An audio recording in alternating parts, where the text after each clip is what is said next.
I went viral and got nothing from it. My tweet got more likes than Elon Musk's tweets, 400,000 likes. And when you check like how it actually did, it's like absolutely nothing. So that made millions, right? Like if 400,000 people like your stuff, that means that you got so much attention that everybody's gonna buy your stuff. Some guides, they tell you you should just aim for virality. On the back end, most of them are broke, and I was one of them. I thought it was gonna be like my big break. I was just gonna plug something below, make a ton of cash, throw my phone in a lake, cash out, say goodbye. But no, here's what happened. The video is about these two kids that ring on somebody's doorbell and they want to shovel snow for them. And they're like, oh, it's gonna be $10. Do you want us to shovel your driveway for $20?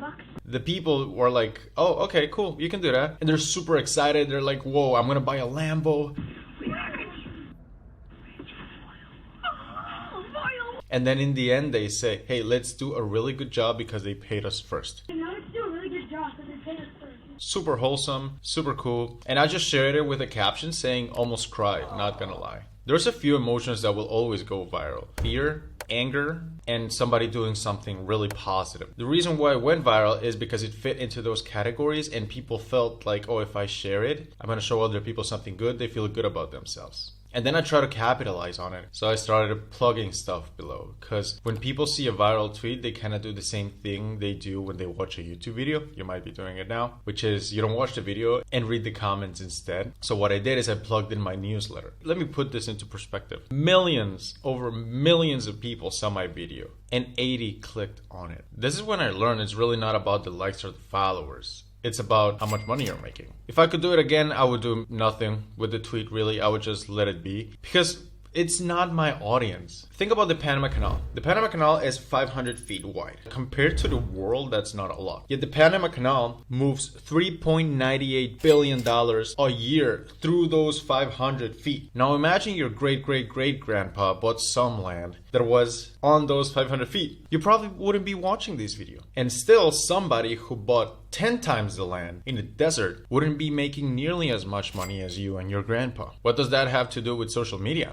Everything. It's not about how much you post. It's not about how many likes you get. It's what's your positioning like. Are you attracting everybody, or are you staying on a place where the people who can pay you can flow to you? So here's 3 ways you can actually monetize your audience, and that'll make the journey so much easier for you. Think of yourself as a fisherman, and then think of your prospect as a fish. So what are you going to do is you're going to fish him, and you need 3 things to do so. Number 1 is you need a net. The net is where people mess up. They sell $15 courses or $40 ebooks, and there's nothing wrong with that. But here's a rule of thumb. The smaller your audience, the higher ticket should your stuff be. So charge something that's expensive. You can do that with service, you can do that with coaching, you can do it with done for you, done with you, but charge a lot of money for it. And you craft a good offer. That's the net. That's what's gonna catch people. Number 2, what you need is the right ocean. Like we talked about the Panama Canal. You don't want any kind of fish. You want the right kind of fish, because if not, it's not going to be a good experience for you or for your customer. So where are they now? Who has the audience full of your dream customers? And what you do, make a list of 100 of them. Russell Brunson calls this the Dream 100. You comment every day on their stuff. Like set up something in your calendar for 30 minutes or an hour. Just comment one of these 4 things. You either make them laugh, make them smarter, make them money, or you ask an intelligent question. Eventually, people are going to start to notice you. And because these guys already have the audience that you want, you're sitting in the right ocean. You have the right net, you have the right ocean. Then what's next? Let's say you're Aquaman. You have the power of the sea. If you wanted to catch fish, what would you do? Would you go and fish them one by one? Or would you send ridiculous amount of current to where your net is? That's what you do. You control the current. And there's 2 ways to get current so you can drive fish to your net, aka prospects to your offers. Number 1 is you can do it organically. You can comment on other people's stuff. You can show them a really nice buy, a really nice pin tweet, something that's really actually well optimized. And that way people will start to trickle in. The other one is you could do paid growth. Now paid growth has 2 categories. One is paying for somebody else to help you. Maybe you can pay to be on their email list. They can pay to give give you a shout out. You can pay for them to engage with you. There's many things you can do. Just